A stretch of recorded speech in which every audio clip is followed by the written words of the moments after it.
Good evening and welcome to the Network for Responsible Public Policy. I'm Jenny Wilson, a trustee of NFRPP. Tonight, our panel will explore the fragility or resiliency of the American political experiment. Now, 3 weeks into the new administration, with a self-described campaign of shock and awe, we are witnessing a real test of the foundations of our democracy. As professors at Rutgers, Skidmore College, and the University of Richmond, tonight's panel brings extensive expertise in the Constitution, political science, law and order, and racial inequality.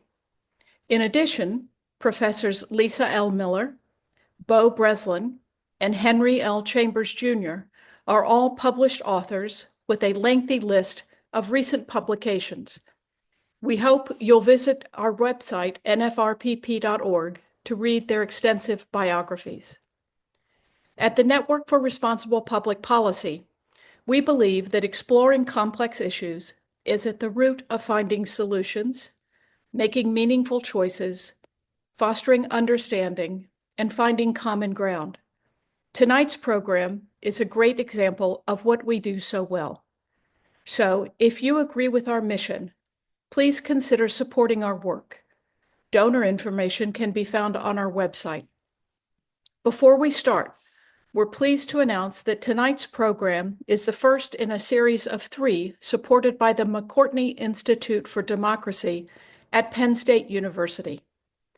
The McCourtney Institute defends the rights everyone has as a democratic citizen, from voting to protesting, to consuming information from a free press that serves as a check on our political leaders.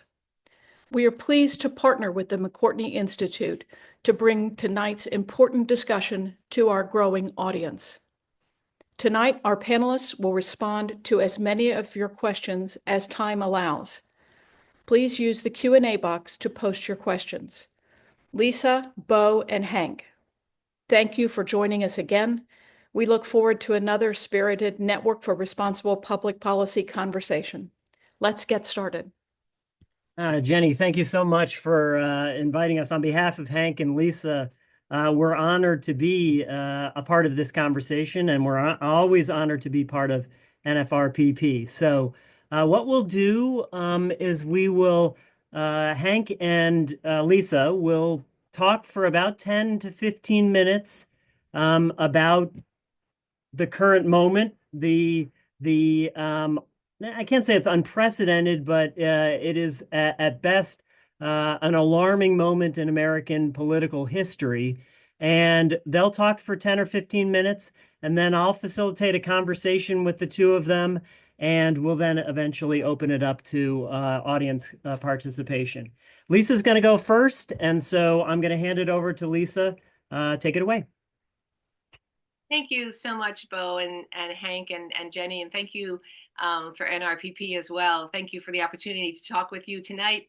I look forward to my colleagues' comments, to questions and discussion. I'm going to do my best to give some perspective based on my research and experience as a political scientist for 25 years. But there is a lot of uncertainty here. These are very unusual times. So while I'm going to make some pretty bold claims, I offer these comments in the spirit of openness and dialogue, and I look forward to conversation. So let me begin by saying, I think we are witnessing an unprecedented, I'll use the term, Bo, an unprecedented abuse of presidential power, a complete capitulation by the president's party, an opposition that is fumbling around for a response, and a public that is worn down and perhaps tuned out. In my view, this is a 5-alarm fire. But I don't think that doubling down on our kind of conventional wisdom or standard tropes of checks and balances, or our abstract demands to simply follow the Constitution, are adequate responses. The American constitutional system has been in crisis for a long time, and it's time to admit that we have a problem. We need to talk about what we want government to do, not just what we want to make sure it doesn't do. Why Americans have so much trouble getting basic socioeconomic policy reforms from their political system, and to confront the fact that our system is often more responsive to the interests of elites than to ordinary people.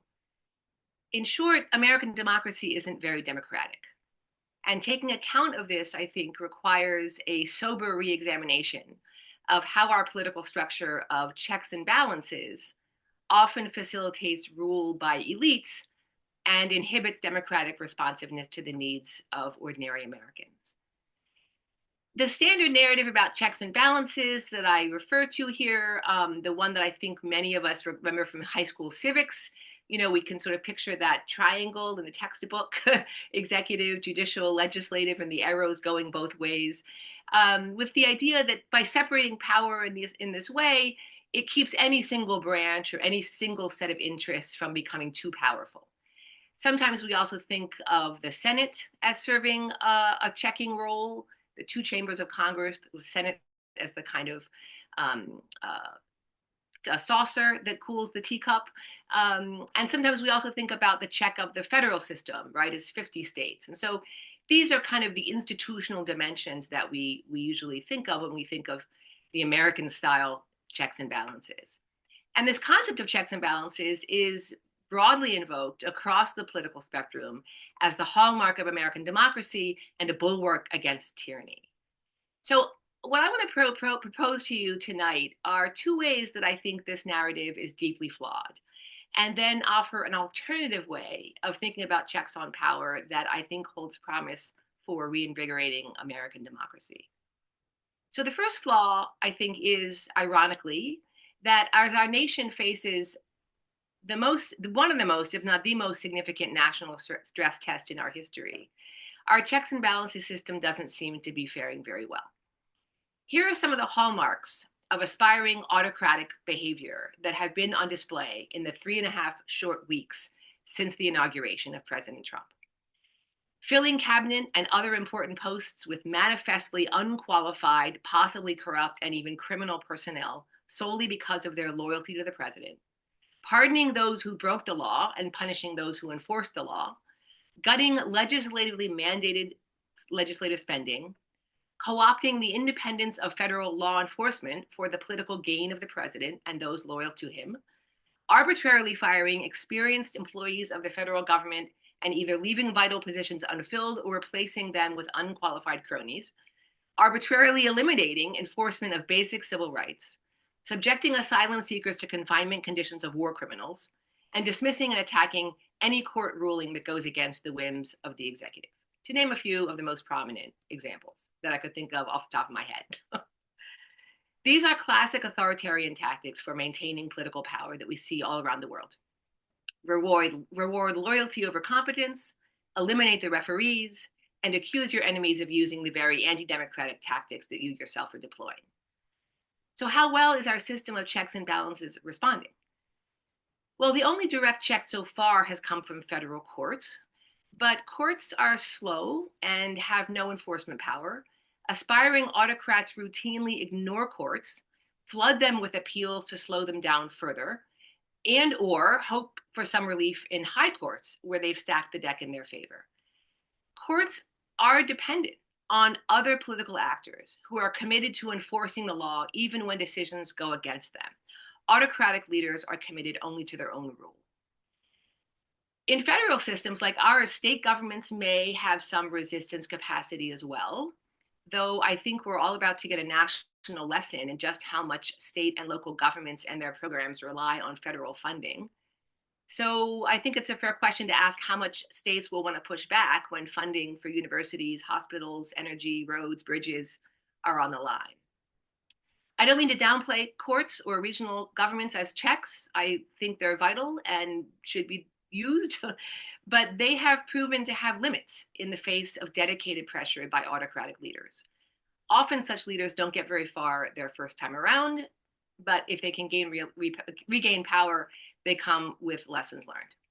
So one flaw in our traditional checks and balances understanding, which is pervasive in not just high school textbooks, but American government textbooks in college, is that faced with an executive who openly seeks unlimited and unchecked power, the jury's out as to whether any of our traditional checks and balances will deliver on their traditional promise. The second way that the standard checks and balances narrative is flawed, I think, is that political systems with many checkpoints, like ours, actually have a powerful bias in favor of elites, in favor of people with disproportionate economic and political influence, with contacts, connections, wealth, and resources. I don't think doubling down on those checks now will solve the problems that led to President Trump's election in the first place. President Trump didn't come out of nowhere. Authoritarians rarely do. Americans rightly feel like their political system is captured by narrow, elite political classes that respond more to their own preferences than to the needs of ordinary people. And I think they're largely right. That is precisely what American-style checks and balances often do. Individuals and groups with lots of resources are far more likely to have access to politicians in each branch of government or level of government than ordinary people are. Another way of thinking about checkpoints is as a veto. When Americans want economic policy reforms, those reforms are often routinely blocked in one of the checkpoints: the House, the Senate, the presidency, the courts, sometimes the states. And they're blocked usually by powerful political interests who rarely represent a majority of Americans. Here's a partial list of policies that are supported by supermajorities of Americans, including, in most cases, majorities of people in both political parties, I should say across political parties, including independents, that have not been passed despite decades of effort.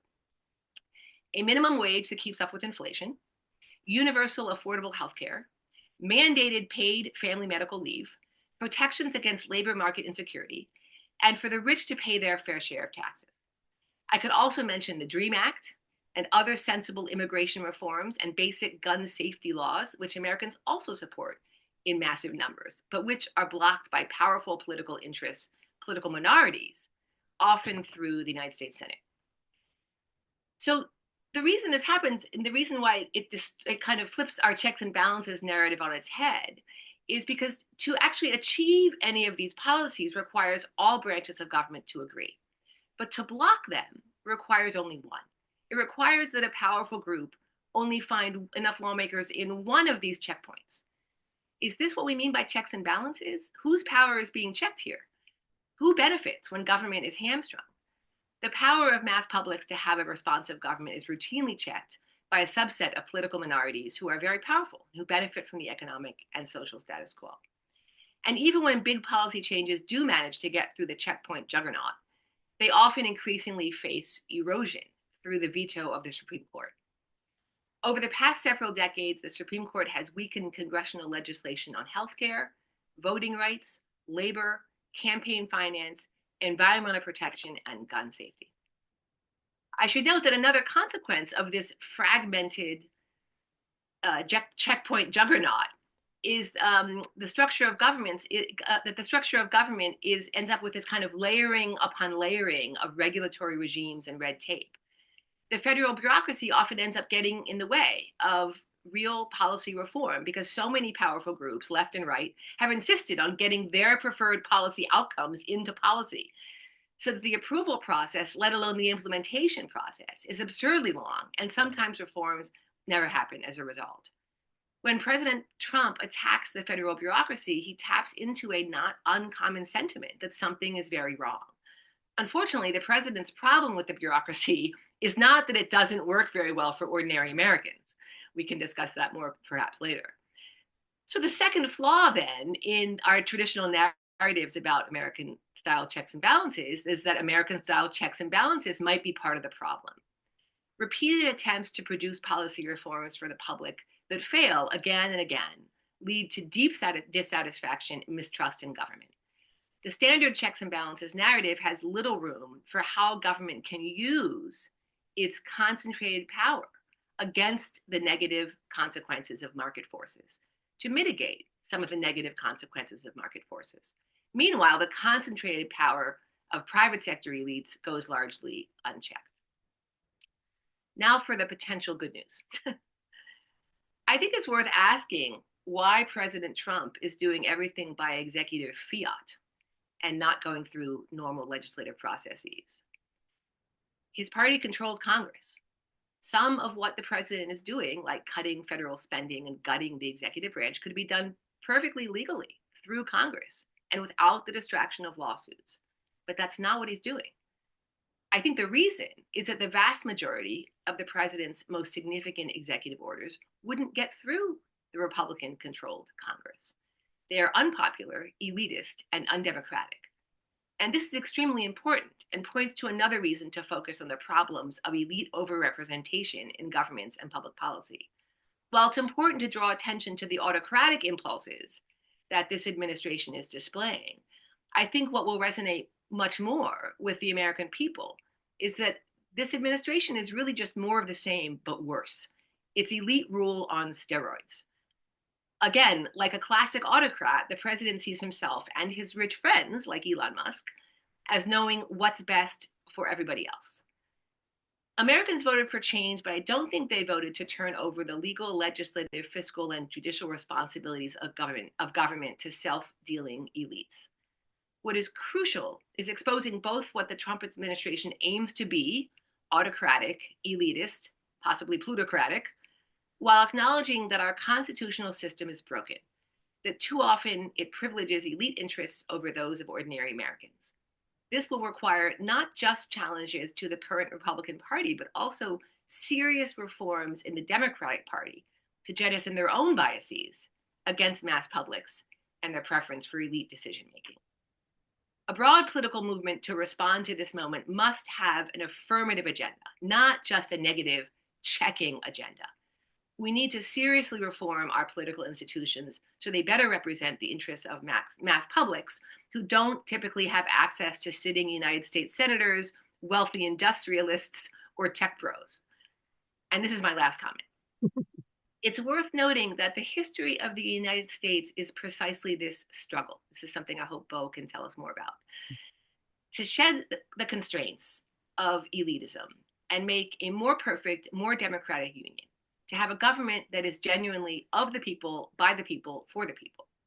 A close look at American history shows us that rather than celebrating American-style checks and balances, Americans have actually been trying to overcome them for at least 150 years. Thank you. I look forward to your questions.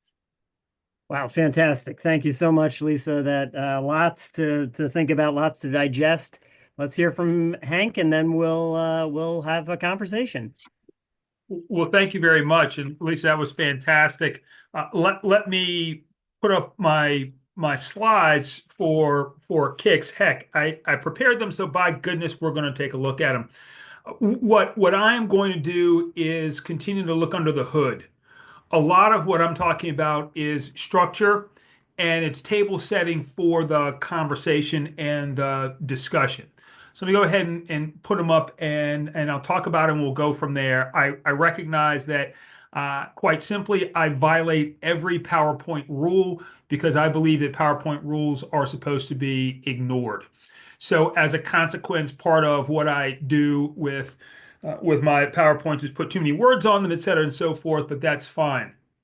What do I want to start with? One, I want to start with the presidential oath, in part because the oath tells us not just about institutions, but what we assume and hope that our people in office will do. So here's the presidential oath. We remember it every time we see the inauguration, and we see what the president promises. So this is what the president promises. Okay. Faithfully execute, preserve, protect, and defend. Great. What other promises get made? Well, in terms of other promises that get made, the notion is that when you take an oath, you've got to actually discharge it. So 14th Amendment, Section 3, we had some discussion about this last year, the question of whether President Trump will be allowed to run again. This part of the 14th Amendment is what I call the fool me once, shame on you, fool me twice, shame on me portion. Because what it says is, if you take an oath to support and defend the Constitution and then you violate it, we're not letting you get back into a position where you have to take the oath again unless Congress says it's okay by 2/3 vote of each house. Why is that necessary? Well, the notion is, if you take an oath and then violate it, why should we believe you the next time you come in? the reason why I pull this up is not only does this apply to the president, it also applies to U.S. senators, U.S. representatives, as well as state officials. So every official essentially in government, whether state or federal, has to take an oath to support and defend the Constitution. So what that means is extraordinarily important. Okay. Just to note, this is Supreme Court doing its thing in the case where folks were trying to figure out whether President Trump could be on the ballot. The U.S. Supreme Court said, well, this is an issue for Congress to decide rather than the states as individual states. And the question we ask at the bottom is, should states be allowed to determine who can run on their ballots or who can be listed on their ballots and compete for their electoral votes? That's an issue that's an interesting one because the notion is that a presidential election is not really a national election, it's a state by state election. So one might think that a state would be allowed to determine who could be on their ballot, but it turns out that the answer is, yeah, not so much in this particular situation. Again, the question of whether institutions held ahead of time or not. Well, we've already talked about the oath that goes with federal state officials. We do want to talk very briefly about the oath for federal employees. The reason why I pull this up is because the oath for federal employees gives us a sense of what federal employees have promised. They also promise to support and defend the Constitution of the United States against all enemies, foreign and domestic, which raises a real interesting question. What do we expect of federal employees? They're not taking an oath to support a person. They're not taking an oath to support the president. They're not taking an oath to support the executive branch. They're taking an oath to support and defend the Constitution. That's something that we have told federal employees that they have to do. So it's not just the question of institutions as things, it's also the notion of the promises made and presumably the promises that will be kept. So it does raise this question. What do oaths to support and defend the Constitution require of those who take them? That is a question that could detain us for a while. It won't. It's just up on the PowerPoint, but it's something that we want to think about. That is, if defending and supporting the Constitution is what all federal officials and state officials have promised to do, what are they supposed to be doing at this time when there may well be violations of the Constitution? Okay, let's add a couple of additional questions. This is the slide that has the most words on it, but just recognize that the idea behind it is quite simple. We recognize that the Declaration provides some declarations and some assertions regarding government's role as being to protect people with respect to their creator-given rights or their God-given rights. And the notion is that the Constitution is structured in order to bring that about. Form a more perfect union, establish justice, etc., and so forth. The notion is that the point of American government, the purpose of American government, is to serve the people. So in that respect, when you take an oath to serve the people, not to serve an individual, what does that mean? Those are some questions we're going to have to think about, and we will in just a little bit. Just a note, Lisa and I didn't talk about coordinating, but it seems only reasonable for us to ask this question about the U.S. Senate because it's interesting. We think of the U.S. Senate as being the place where reason exists, but we can also ask this very different question. Does the U.S. Senate represent the people as such? So just a couple of pieces of the puzzle that you want to take a look at on this slide. California, about 60 times the population as Wyoming, both two senators. California has a larger population than the smallest 20 states combined, so California's two senators represent more people than the 40 senators who represent the smallest 20 states combined. And just so that you don't think I'm saying, hey, California, they're the ones. Michigan, which is the 10th largest state in the union, has, like we say, a larger population than the 10 smallest states combined. So Michigan's two senators represent more people than the 20 senators who represent the 10 smallest states. And then lastly, largest four states have about a third of the U.S. population, but they control 8% of the U.S. Senate's seats. So when we ask, does the U.S. Senate represent the people, I think the answer has to be no, it doesn't. Now, is that a problem? Maybe so, maybe not. But if we're talking about whether institutions are going to whether institutions are fragile or resilient, one question is, what do the institutions in fact do? Okay, so keep that in mind. Lisa mentioned the notion of separation of powers. Just want to lay out the three vesting clauses in the Constitution. Recognizing that the legislative branch, of course, exercises legislative powers, executive branch, executive powers, judicial branch, judicial powers. That's the structure that suggests to us separation of powers. Note that each different style of power is given to a different branch. Now, the question, however, that arises is, do the powers blend at all? That is, does legislative power sound like legislative power, but sometimes looks like executive power? Does executive power sometimes look like judicial power? Does executive power sometimes look like legislative power? Policing the lines is an important piece of the puzzle if one is going to believe in separation of powers. The problem you run into is if it turns out that the executive, for example, gets all of the power and gets to exercise all the power, then the question is, who can stop the executive, and how does the executive get stopped? It's not necessarily clear. Now, there is the recognition that the judicial branch is supposed to tell us what the law is, as John Marshall suggested over 2 centuries ago. It's the Supreme Court's decision, or at least the Judicial Department's role, to say what the law is.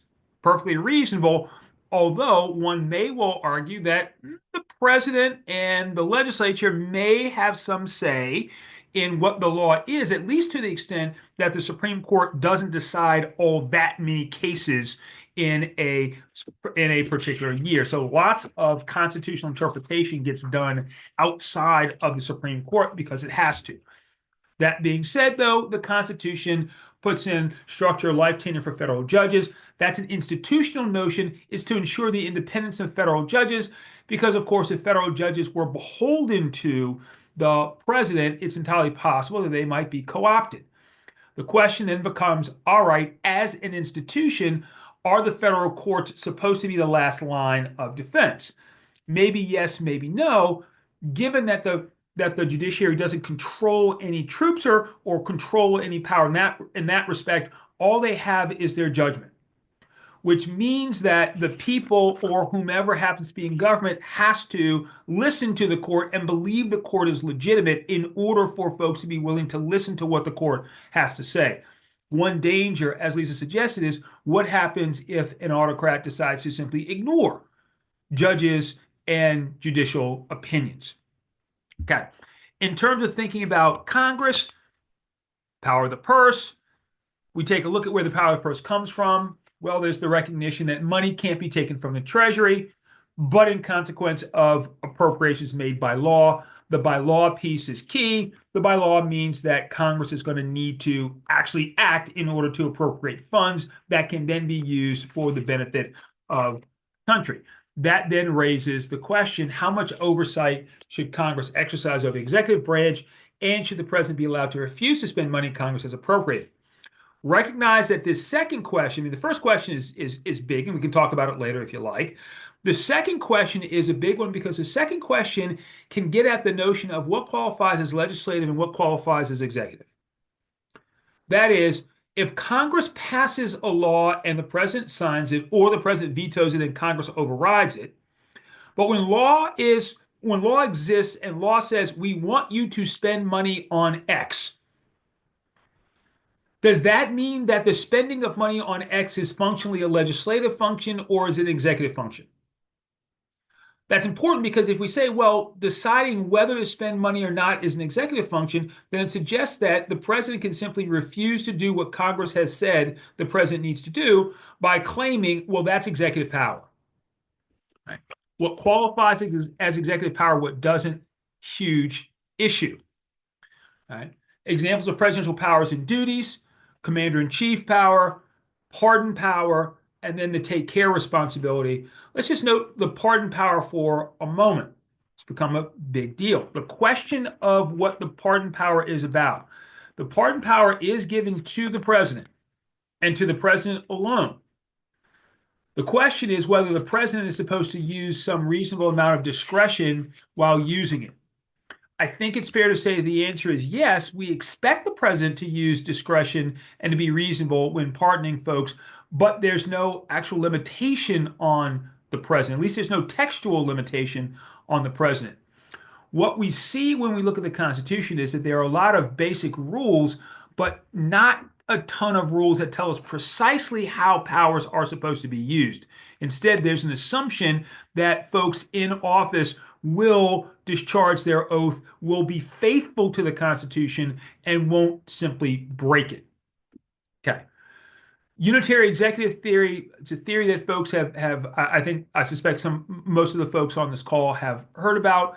The idea stems from the notion that the vesting clause in Article 2 gives executive power to the president. Some folks say, well, that means that the president and the president alone engages in the use of executive authority and executive power. Other folks have said, no. The president does have executive authority, but that doesn't mean that the president alone exercises executive authority. So you can take a look at this particular slide. The notion behind the slide is, hey, given that the president is responsible for wielding executive power, those folks who are below the president who exercise some executive power should be removable by the president as the president wishes. Keep that in mind in terms of suggestions about what an authoritarian might well do with that power. Indeed, you can ask the question, what kind of control should the president have over the president's staff? We have a list of 5 folks here, and the question is, well, should the president have the power to fire these people without cause? Consider, I think it's fair to say we go from the most fireable to who should be the least fireable, but there's some room for discussion there. Note that as soon as you drop below the Secretary of Agriculture, there's probably a lot of uneasiness about a president firing any of the other people without cause, in part because there's a concern about how much power the president can accrete by doing so. Well, you put the presidential control of staff to the side for a moment, and last couple of slides, the presidential immunity decision from last year. Supreme Court's position was president's absolutely immune from criminal prosecution for conduct within the exclusive sphere of constitutional authority. That has drawn a lot of ire, a lot of concern. Let me throw out a possible explanation for what's going on, which is both can be a positive and a negative, but it also raises the notion that this is largely in the Supreme Court's position. Here's what I think the court was saying. They just didn't bother to say it. Let me give you 2 examples. This is the first example. Let's assume Congress enacts the following hypothetical statute. It says a president who pardons an individual between a presidential election and the ensuing inauguration has committed a felony punishable by up to 5 years in prison. The question is whether this statute improperly invades the president's pardon power. I think what the court is arguing is it doesn't matter how Congress invades a president's power. Congress can't invade the president's power as a separation of powers issue. And this is the kind of statute where we could say, okay, we get it. The mere fact that there's a criminal statute that stops the president from doing something does not mean that the president should be stopped from doing the thing if the Constitution gives the president the power to do so. Okay, as far as it goes. But here's the second piece of the puzzle that's the problem. Let's assume we have a slightly different statute, or a significantly different statute, that says a president who solicits or accepts a bribe in exchange for a presidential pardon has committed a felony punishable by up to 5 years in prison. Does this statute improperly invade the president's pardon power? I think most of us would say no, because the suggestion is, well, the president can't solicit or accept a bribe. Well, yeah, but that's just circular reasoning. That is, if we say the president has every right to issue a pardon for whatever reason the president wants, the argument becomes, hey, the president is free to do so. Nonetheless, I think we would all say, yeah, but this is different. The question is how.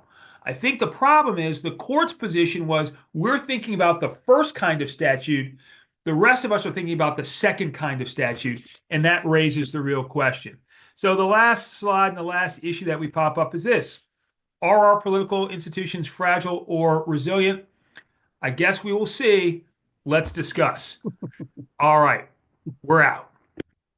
Fantastic. Thank you so much, Hank. I have a couple of questions for the two of you, and I'll go back and forth from your presentations. I was inspired by the presentations.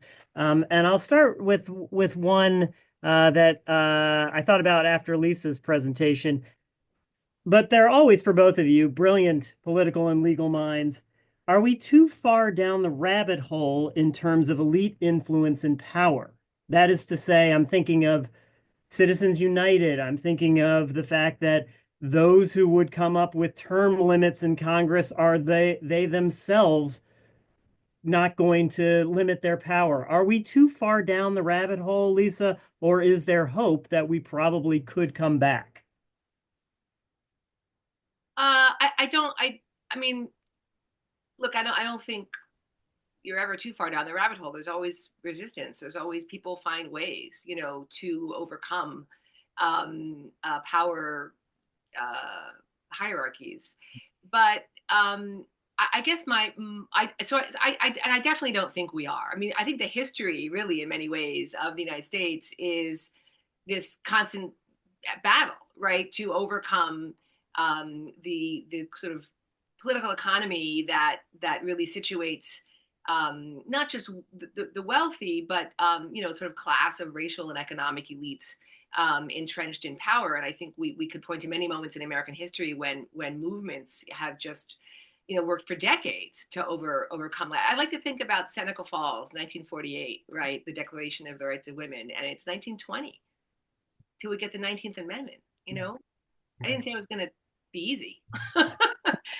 So I don't think we are, but I do think, I guess what I'm trying to convey is that I think it's crucial that we recognize the problem of elite influence and the concerns that ordinary Americans have about day-to-day bread and butter issues that often don't make their way into the sort of, political classes, or when they do are sort of readily shut down by one of these checkpoints. So I think we have a lot more power than we think we do. So here's what I want to throw out there, because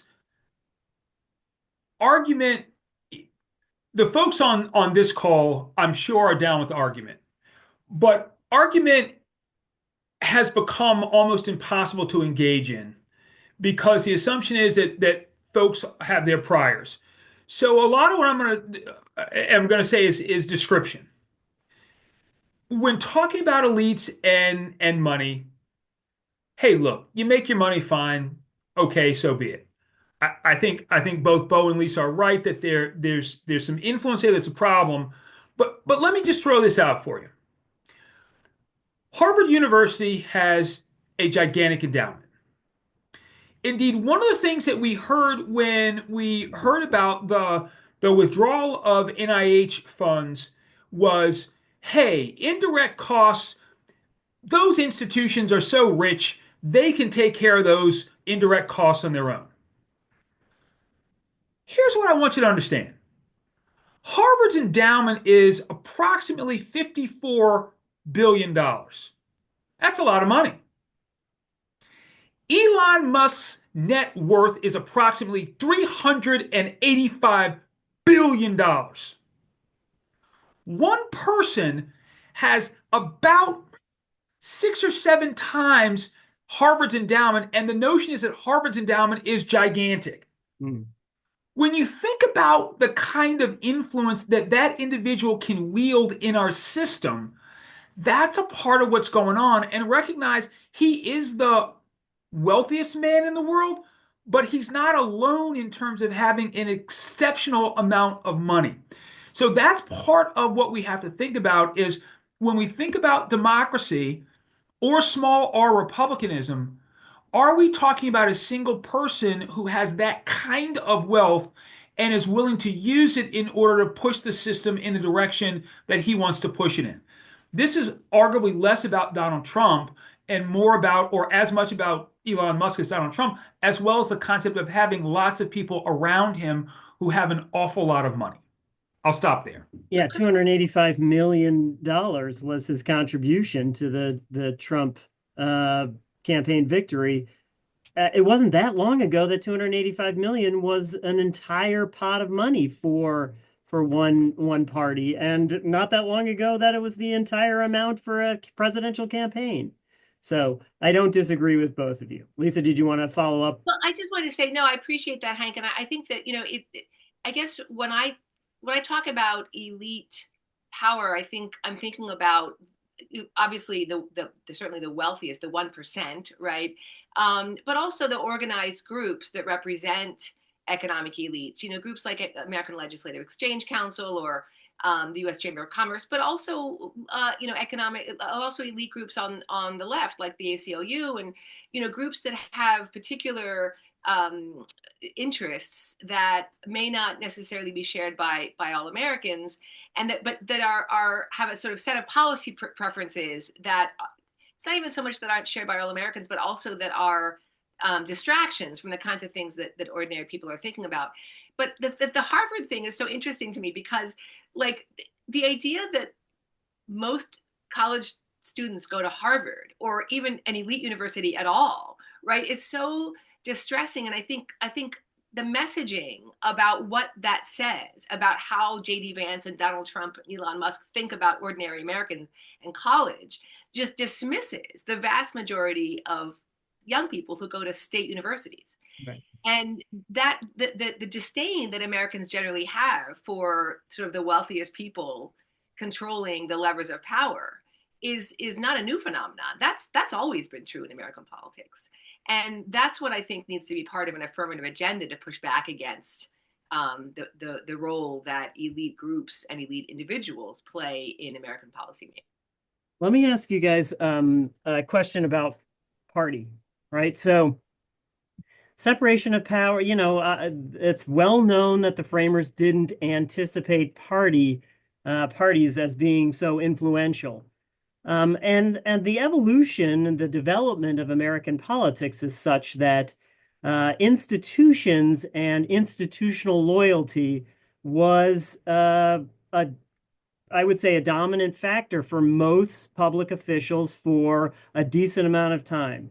Nowadays, that's simply not true. As we see in Congress, the collective shrug by the Republicans when Donald Trump does things like like Hank, you said, refuses to spend money that Congress has allocated. So talk to me about the layering of party and the dominance of party as the organizational feature and the loyalty that partisanship takes in politics, and how that relates to this lower layering of separation of powers. You want to take that one, Lisa, first? You're muted. Thank you. I'll try. That's a lot to unpack. There's certainly really good evidence that parties used to be sort of more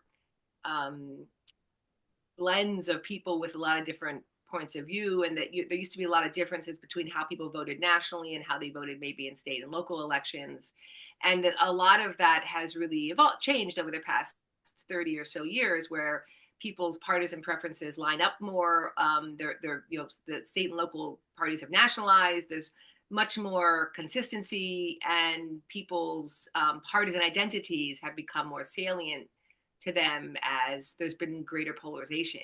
But there's also some evidence that elites are more polarized. People in Congress are more polarized than average Americans. Like those policies that I listed of Americans supporting, that's across parties. Like we often think about something like raising the minimum wage as a Democratic policy platform. That's a policy that like 85% of Americans support and have for as long as we've been polling.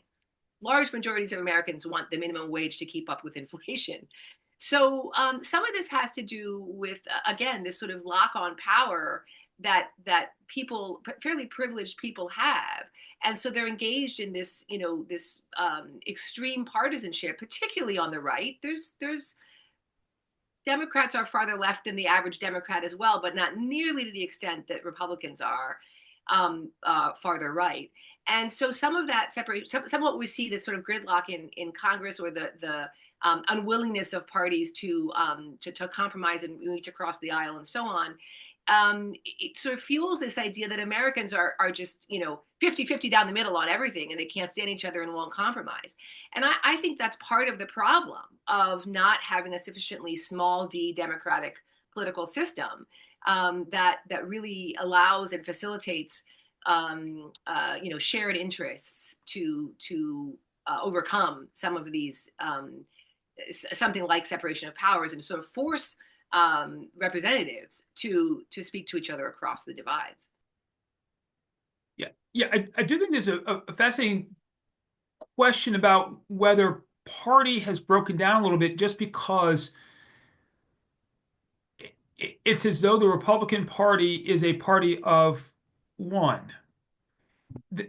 That is, it's not even as though folks are in a party. There's fealty to an individual, and let me be clear, that's fine, right? I mean, that's fine. Indeed, one might very well argue that it's easier to have a central figure who one can rally behind, rather than a platform of ideas that are quite heterodox. Right. You look at Democrats, and while folks tend to want to paint them as left-wing, progressive, what have you, it is fascinating that the left wing of the Democratic Party and the right wing of the Democratic Party, such that there are them, are kind of at war with one another, and that's part of the problem, or at least that's part of the issue for that party. So there are a couple of things that are going on, but the Democratic Party and the Republican Party don't really look like similar versions of one another in the way that they were when we were growing up. Yeah. Right. And that's a piece of the puzzle. The idea that there are liberal Republicans and very conservative Democrats, that's a little different, and the overlap is just not there. And that's one of the things that gets a little messy.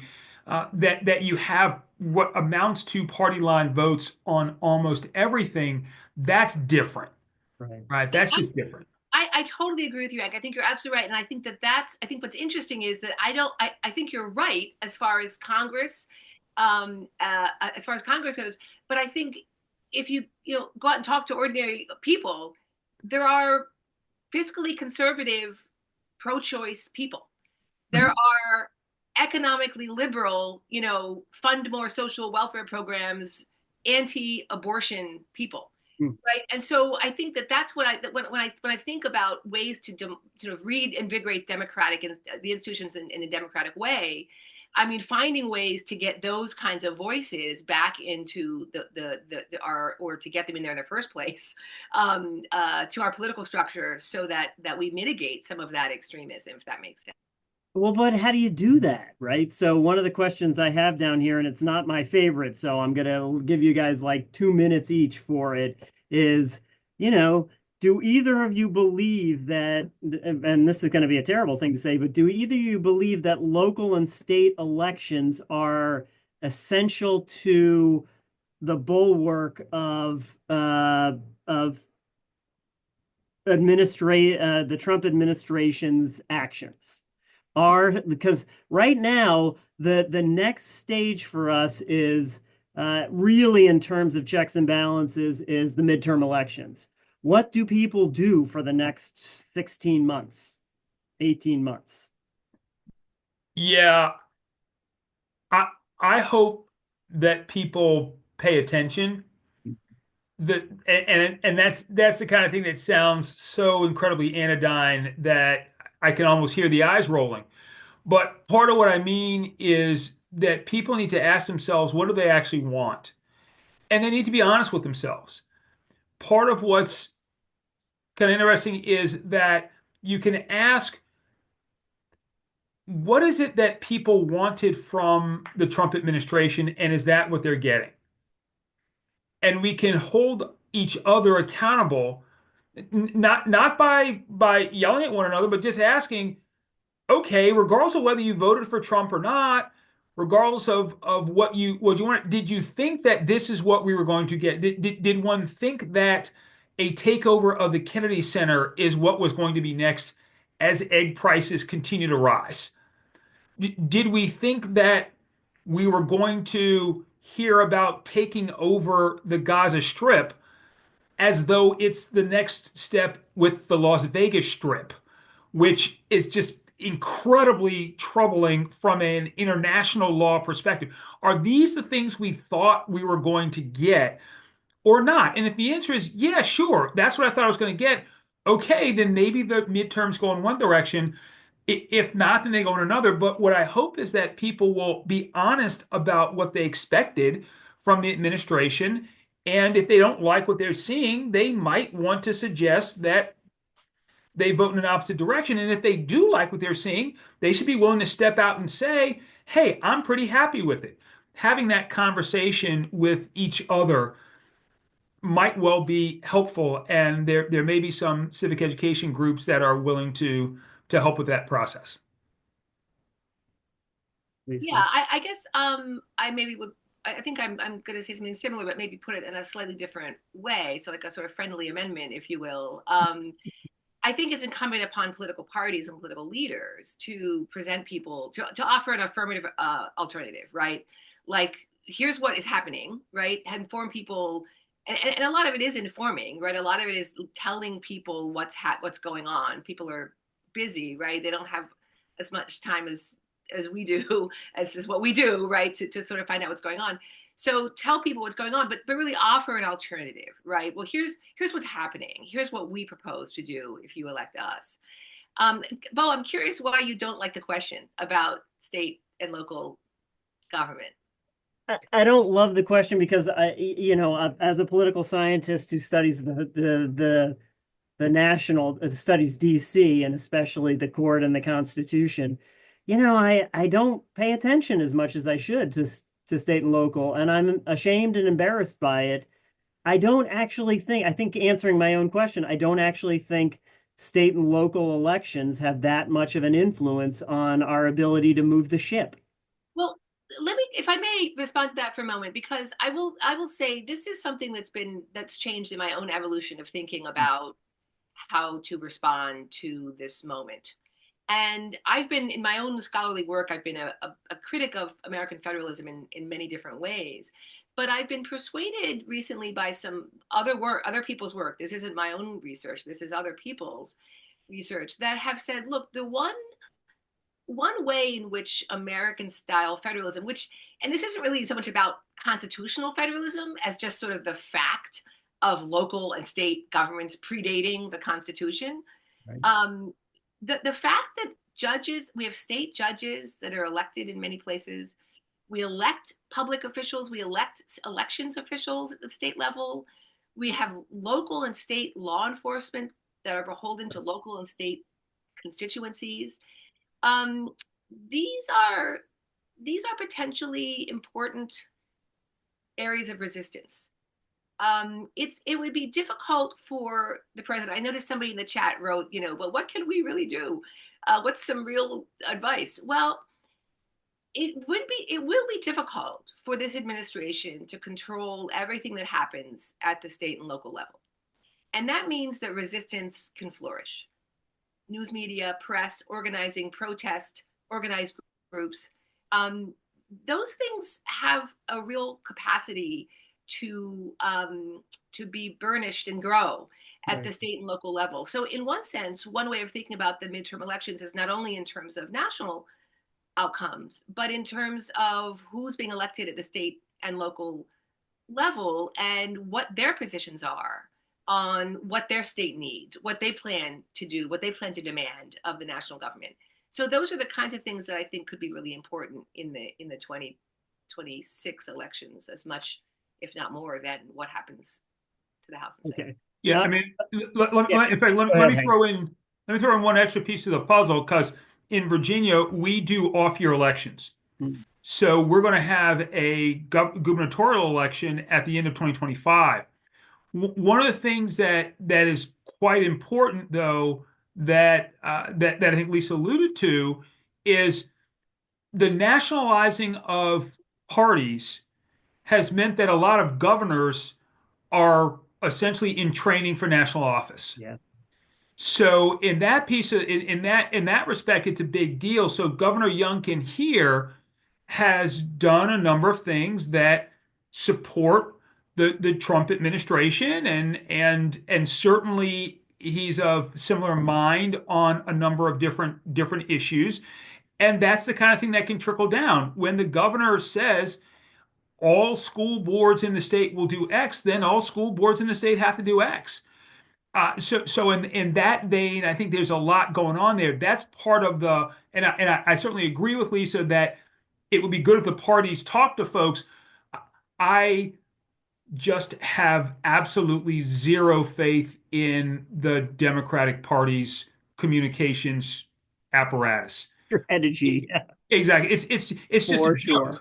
Right, and that's I don't care whether folks are Democrats, Republicans, Independents, or what have you. It's a joke. Right.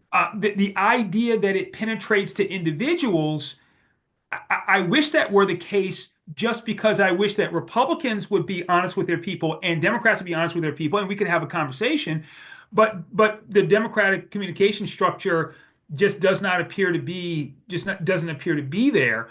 And as a consequence, the person-to-person notion, I think, is an important one, even though that may be less likely than even the parties, in part because the people, I don't think, are paying attention in the way that it would be nice for them to pay attention. And I'll give you an example, that is on COVID. We are hearing more and more about how COVID was just not quite that big a deal. And I'm thinking, whoa, whoa, whoa, whoa, whoa. We lost a lot of Americans to COVID, and things didn't go well. But the notion of, oh, well, that's something that's a one-off, there's nothing you could do about it. It's like, well, hold on a second.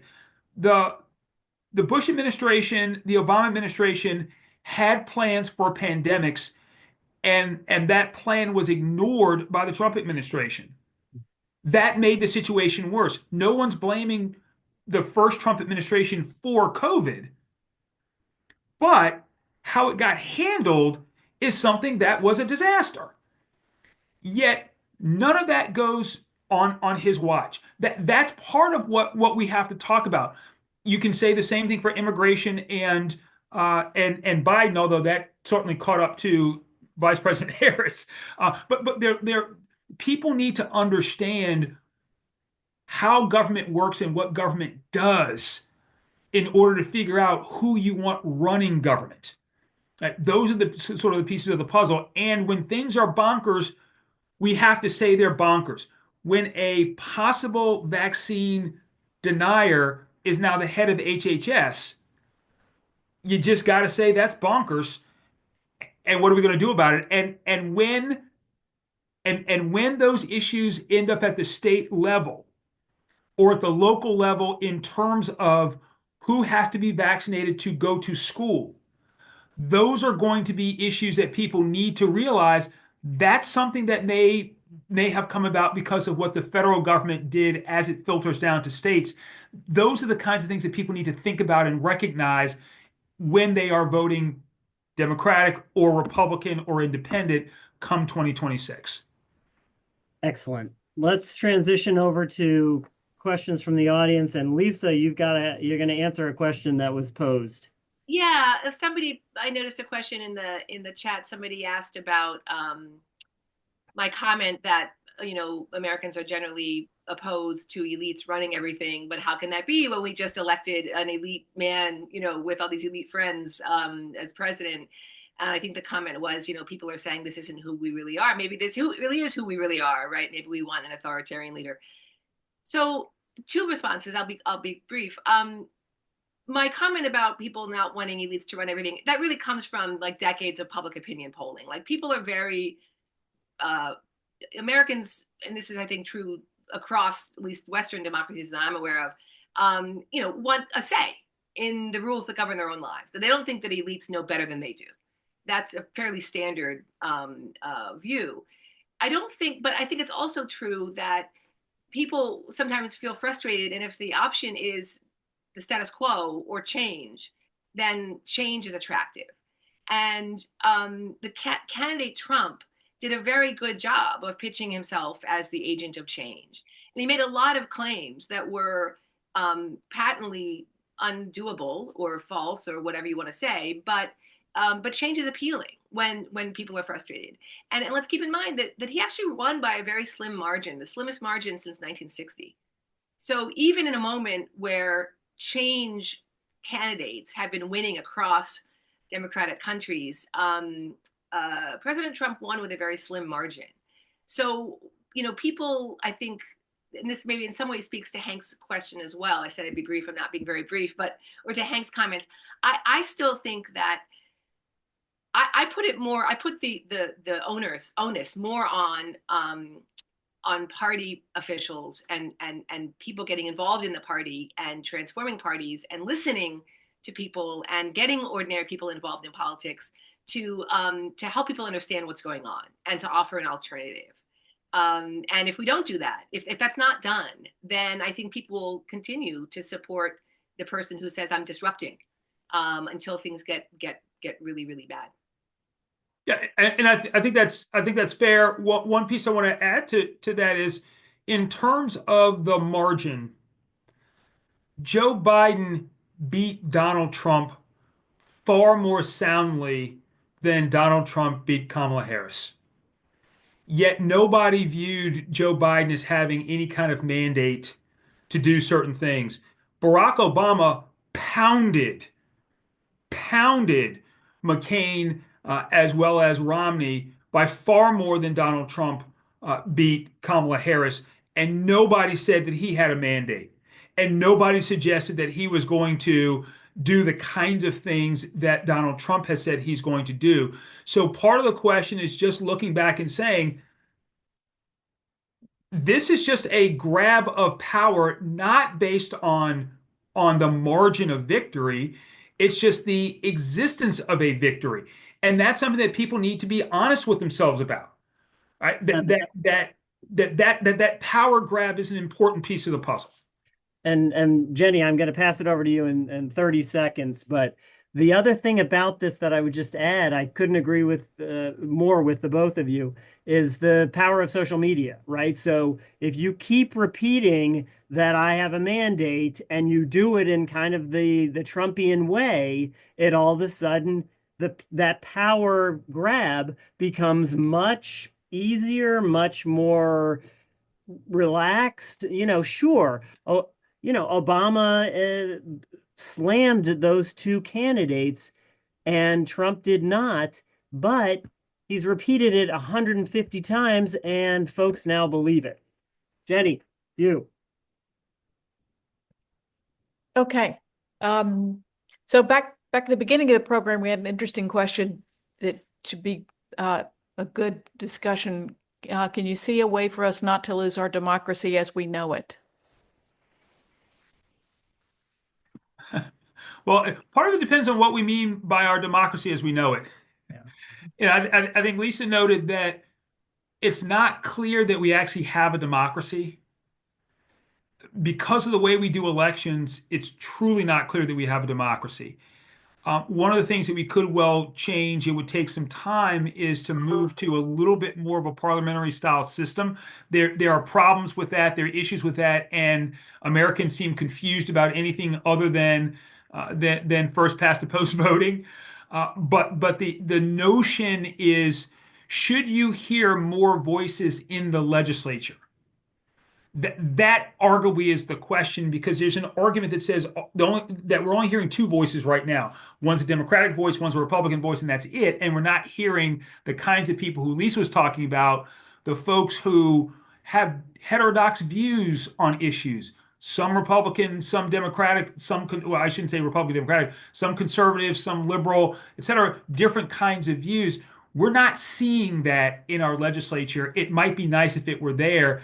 It's hard to imagine that we're going to make a lot of progress until we get more different kinds of folks with different kinds of ideas in legislatures. I agree entirely. Yeah, I agree entirely, Hank. And I think that circles back to also the sort of, how to respond, how should parties and concerned individuals interact. And I do think that somebody mentioned the messaging, it's how hard the Democrats have a complicated message or something in the chat. Well, it's really not that complicated. People, if you listen to people who organize, the messages people are conveying to politicians and the way politicians could respond to those messages is not that difficult. It's pretty basic stuff. It's like healthcare costs are too high. There aren't a lot of good jobs if you don't have a college education. I can't take time off from work to take my kid to the doctor. It's not that complicated. And I think that the message, the idea of working more regular people more into the political system, and that means supporting them for running for office. It means state parties helping people get involved in politics. I think those things are all possible. I refuse to accept that we can't change those things. It's a long slog, but I think it can be done. Jenny, let me just add a couple of quick things to these experts' comments, and that is, the question is, as I look at it, can you see a way for us to not lose our democracy as we know it?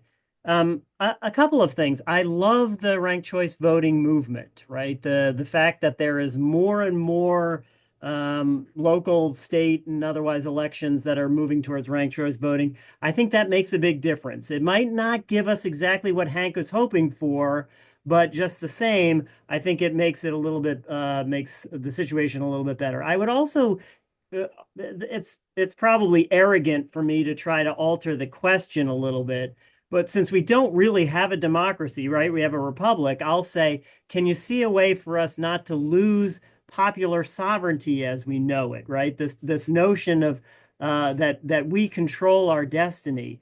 That I'm a little more worried about. That requires reform, I think. And I think reform, public funding of elections would be a good reform for me, right? So a larger Congress. I don't know, Lisa, if we would get any fewer elites, but the 535 members, let's add more to the Senate. Hank talked about it. Let's add more to Congress. Term limits for me is a big deal. There was a time when citizen public officials would go back and tend the farm and then get back into politics. So I think there are some real reforms out there that could make a difference and maintain our quote unquote democracy, republic, and or our notion of popular sovereignty. Okay. Some commentators are telling us that we're getting close to a constitutional crisis. Others are saying we're already there. Still others are saying we've undergone a coup in plain sight. Where do you all think we are?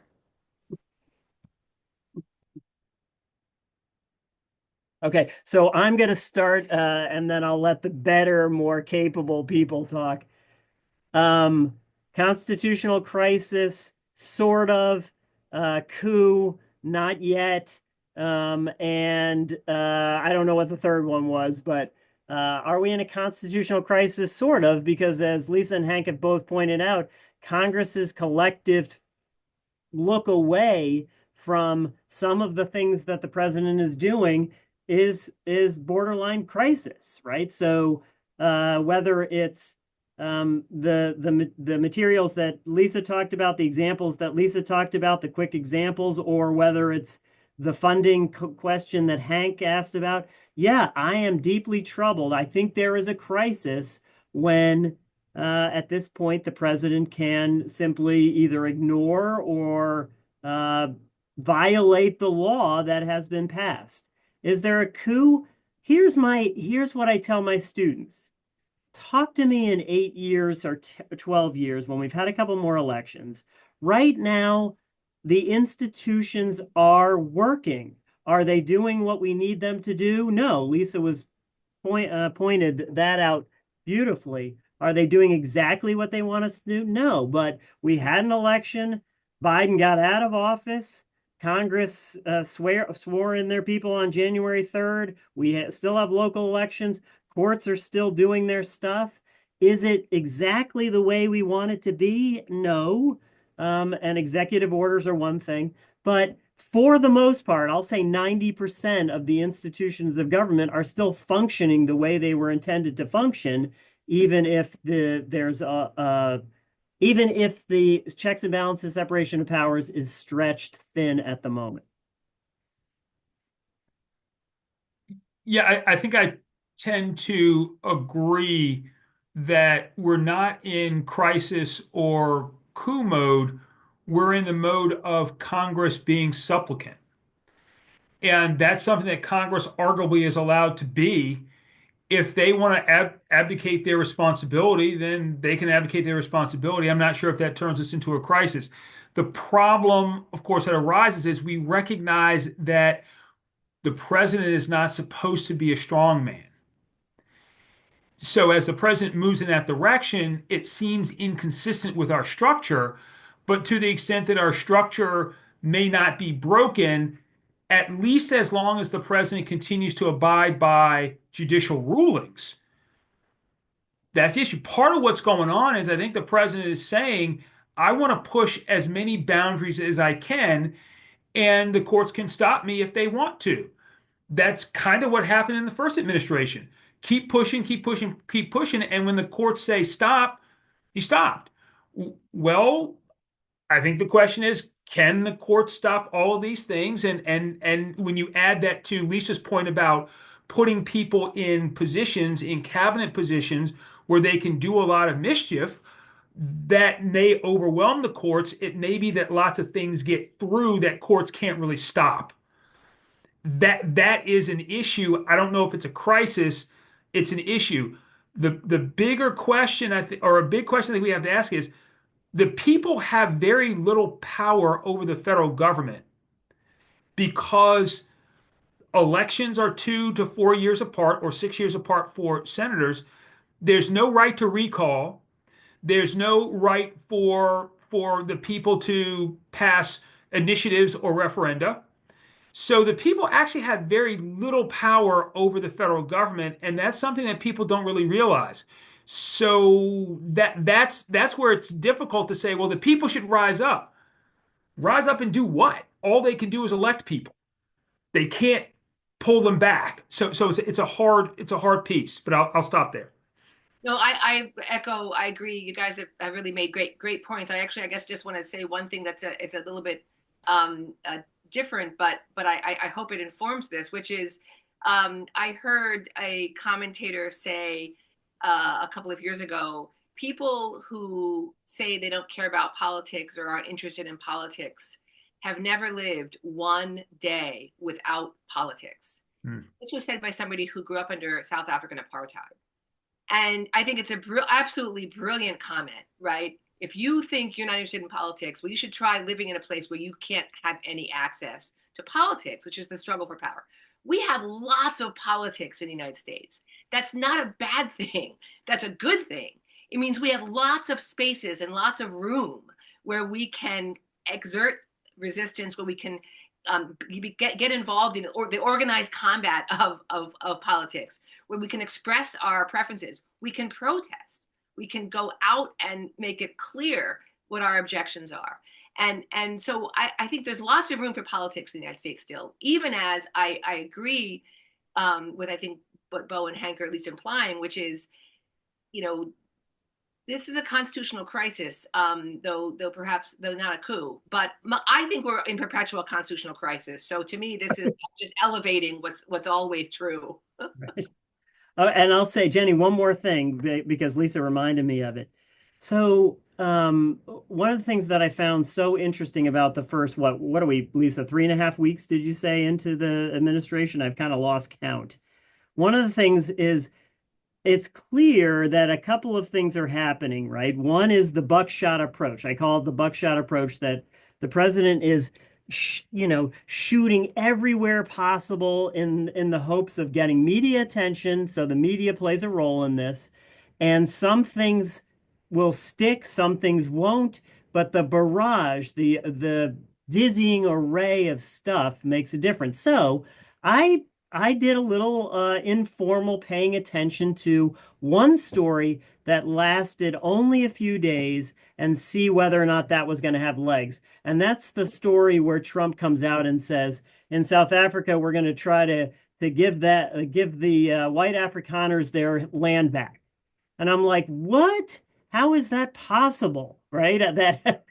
But I swear to God, he's trying to do from birthright citizenship, which let's not forget, right? The 14th Amendment, as Hank has taught me, the 14th Amendment is the answer to Dred Scott. It is the signature piece of the end of slavery, right? It isn't 13th, but the 14th Amendment is now the core anchor foundation of our constitutional liberties. And it is the story, the ending of slavery. And he's like, oh yeah, we're going to just do away with the 14th Amendment. You know, this birthright citizenship, I don't know what that means.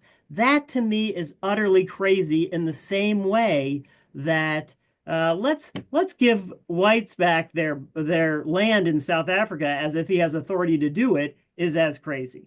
But that's where we should be standing on the rooftops, Bo, and saying the 14th Amendment is one of the greatest human accomplishments in history.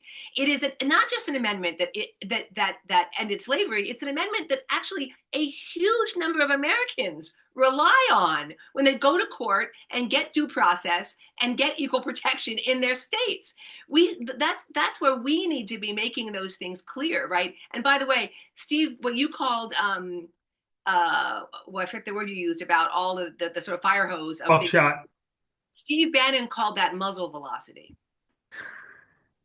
That, About that. which is truly amazing. Truly amazing. So here's the problem: is how many rooftops can you stand on?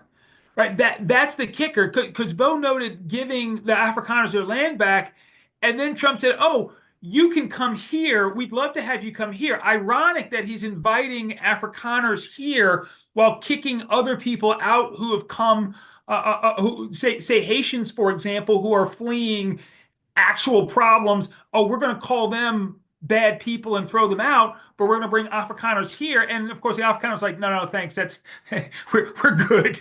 We're good where we are. You guys are crazier than we are. It's like, wow.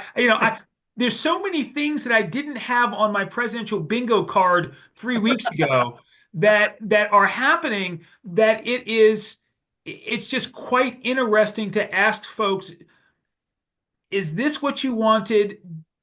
Does this have any effect on the egg prices that supposedly explains why you voted for him in the first place?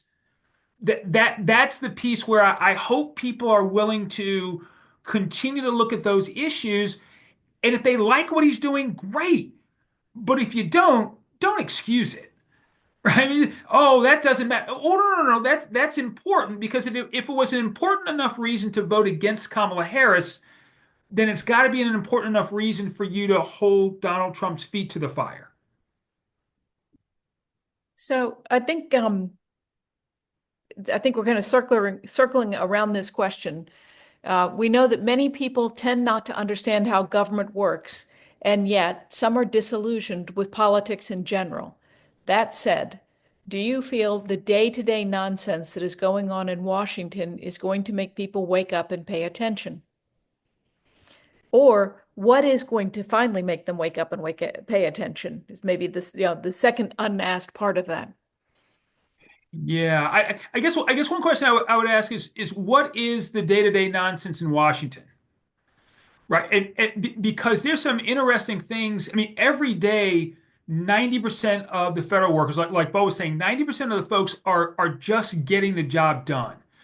Right. They're doing their work and the work of the American people. So part of the question, I guess, is, are we throwing a blanket over all of Congress and calling it nonsense, or are we throwing a blanket over the executive branch and calling it nonsense?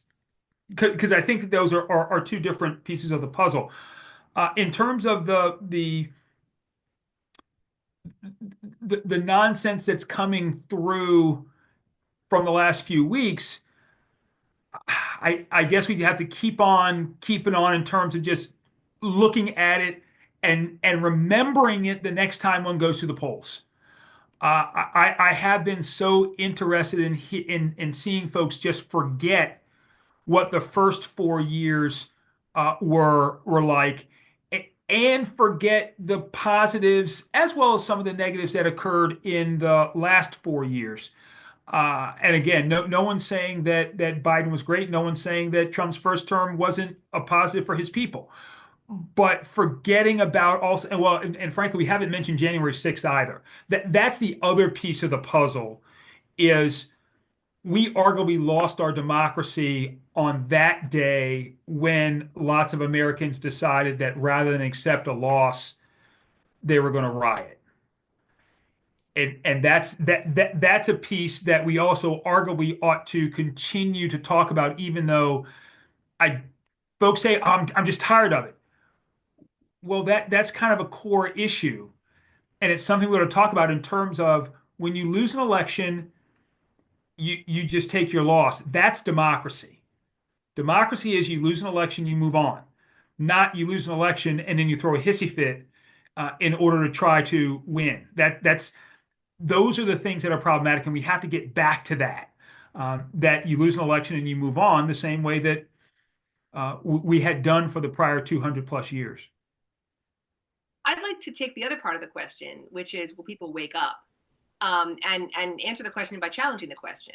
We just had elections that have had some of the highest voter turnout in history. The 2020 election, I think, had the highest voter turnout in a very, very long time. So I think people are hungry for something else. People are hungry for change, and they're frustrated. And I do think this administration is going to frustrate them more, but only if people can capitalize on and call attention to. I mean, you mentioned, Hank, January 6th. I alluded to it in the comment about pardoning criminals, people convicted of crimes, and prosecuting people who did their job. I agree. That's something we really should call attention to. But I think it's interesting. I think people are engaged. Bo, you mentioned social media. That's a whole other panel. I do think I don't think that opposition to Trump has been able to capture attention in the way that he captures attention. He's a master marketer, and someone's got to figure that out. That's a really tough challenge, and I think that would help with this question of how you get people sort of mobilized around these problems. And I'll say one thing, Jenny, and then you can move on to the next one, and that is I'll reframe the question and say, not when are people going to wake up, but what's the moment, the crossing the line moment, right? And that is, and I think Hank put it best when he said, the moment in which the Trump administration defies a court decision, and especially a Supreme Court decision. I actually think that's the moment where people will, quote unquote, wake up. Until that moment, I'm a little less sanguine about it. So, yeah, I think, and I also let me throw something out there. I also think if you start to get folks like the U.S. attorney this afternoon who resigned rather than take the DOJ's mandate, then I think you start to draw attention to some of the things he does in a way that those on this panel, and I assume those are the readers, are paying attention to. So if those start to cascade, or the Trump administration defies a high federal court decision, that's where I think the line is crossed. I don't know. He's already done those things, Fair, but there are a lot of people who are not yet shouting from the rooftops, right? So, and I think part of it is there's so much to this. I'll stop here, but you guys have said it. One thing is the Democratic Party doesn't have a response. The message is not there. Two, what happened to, there was a strategy You both know this better than I do. There was a strategy for the first Trump administration where there was going to be a whole host of protests, and now that just doesn't seem to be working anymore. So we're not going to do that. So I just don't think there is the shouting from the rooftops in a choral way. That's we're not yet there. And I'm trying to figure out when we will get there, Lisa. You all think Americans like an authoritarian? No. Depend. Honestly, it depends on who's authoritarian, right? I mean, that's it. It depends on what one means by authoritarian. That is a person who seems to project power and vitality, probably. A person who's going to put your friends in jail for speaking ill of them, no. So I think part of it is what we mean by authoritarian, and frankly, whether the folks who really like Donald Trump think that he's authoritarian. I think Lisa absolutely pointed out the whole points regarding the authoritarian's playbook, and the playbook is being run. And Trump has said, "Oh boy, that Viktor Orban, he's awesome." It's like, whoa, whoa, whoa, straight up authoritarian.